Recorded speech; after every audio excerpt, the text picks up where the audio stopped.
안녕하세요. 인천에 거주하는 평범한 29살 남자입니다. 지금도 생생하게 기억나는 어렸을 때 겪은 신기한 일이 있어 제보합니다.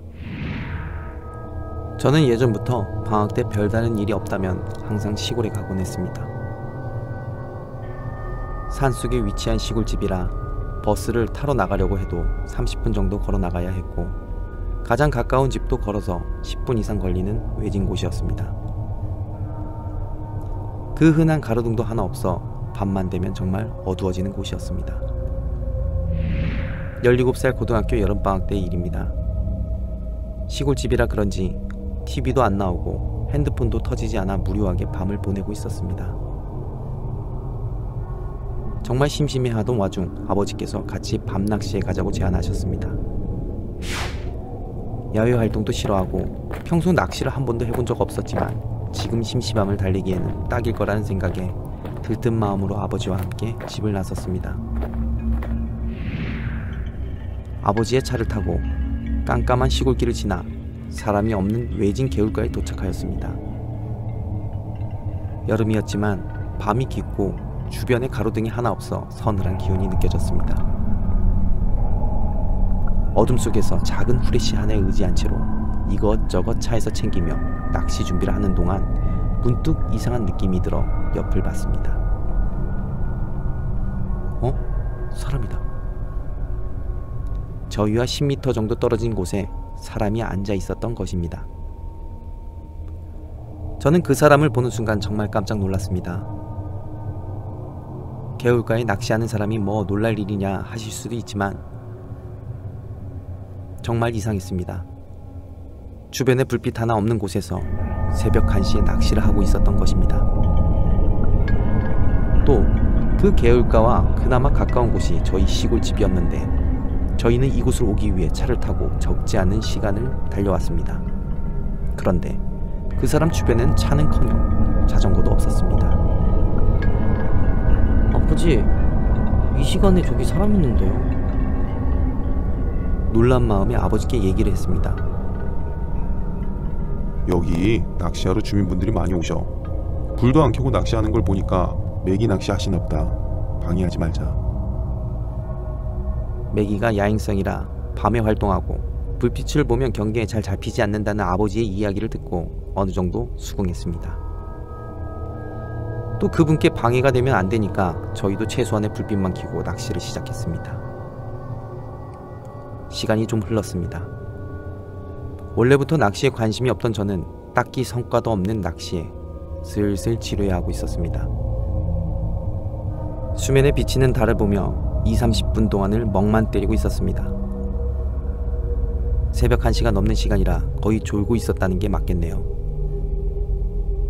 그때 정막을 깨는 소리가 갑자기 들렸습니다. 중얼중얼 나지막하게 들리는 혼잣말. 숨 한 번 고르지 않고 연불처럼 쉴 틈 없는 중얼거림이었습니다. 그리 큰 소리는 아니었지만 너무 고요한 분위기여서 그런지 화들짝 놀라며 주위를 살펴봤습니다. 비록 어둠이 내려앉은 밤이었지만 소리의 근원지는 비교적 쉽게 찾을 수 있었습니다. 바로 처음에 왔을 때 있었던 그 사람에게서 나는 소리였습니다. 매기는 불빛에는 민감해도 소리에는 민감하지 않나 보네요. 마찬가지로 두리번거리는 아버지께 눈짓으로 그 사람을 가리키며 농담을 했습니다. 저분도 심심하셨는지 노래라도 부르시나? 하고 대수롭지 않게 넘어가려 했는데 갑자기 등골이 오싹했습니다. 낚시를 하던 그 사람이 처음과 완전히 동일한 자세로 낚시를 하고 있었던 것이었습니다. 단순히 움직임이 적은 게 아니라 20-30분이 지나는 동안 팔이 위치며 고개의 방향이며 약간의 미동도 없이 처음 그 자세로 있었던 것입니다. 또한 무서웠던 것이 혼잣말을 시작한 후로 시간이 꽤 지났는데도 불구하고 숨 한 번 고르지 않고 계속 혼잣말을 하고 있었던 것이었습니다. 한국말인지 중국말인지 알아들을 수 없는 소리로 말입니다. 엄청난 공포심이 생겼습니다. 그래서 아버지께 얼른 집에 가자 조르기 시작했습니다. 아버지도 피곤하셨는지 얼른 정리를 하고 차에 탈 수 있었습니다. 차에 타니 방금까지 느꼈던 공포감이 조금씩 가라앉으며 궁금증이 생겼습니다. 옆에 미동도 없이 앉아있는 그 사람이 궁금해지기 시작했습니다. 운이 좋게도 저희 차가 가는 방향이 그 사람이 앉아있는 곳이어서 차를 타고 그 사람 쪽으로 이동할 수 있었습니다.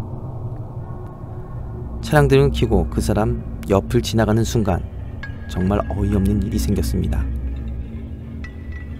분명 사람이었다고 생각했던 사람의 형체가 알고 봤더니 사람이 아닌 키 작은 나무였던 것이었습니다. 이상한 사람이라 생각하며 겁먹었던 존재가 나무였다니, 방금까지 그렇게 겁을 냈는데 남자로서 창피하기도 하고 허탈하기도 했습니다. 아버지도 보시고는 당황해 하시는 건 마찬가지였습니다. 그때 아버지께서 말씀하셨습니다. 사람이 아니잖아. 그럼 아까 중얼거리는 소리는 뭐였지? 아버지께서 그 말을 하시는 순간 중얼거리는 소리가 엄청나게 차 밖에서 들리기 시작했습니다. 원래 잔잔하게 들리던 중얼거리는 소리가 mp3 볼륨을 실수로 확 키운 것처럼 엄청 큰 소리로 사방에서 들려오기 시작했습니다. 수십 명의 사람들이 마치 자기 목소리가 더 크다는 듯 쉴 새 없이 알아듣지 못하는 소리로 거의 고함치듯이 차 밖에서 떠들기 시작했습니다. 아버지와 저는 정신을 반 놓은 상태로 어찌 운전했는지도 모르는 채 시골집으로 도망치듯 달아났습니다. 사람인 줄 알았던 형상, 그리고 들려오던 중얼거림. 아직도 아버지와 술 한잔 할 때면 그때의 일을 얘기하곤 합니다. 과연 그것은 무엇이었을까요?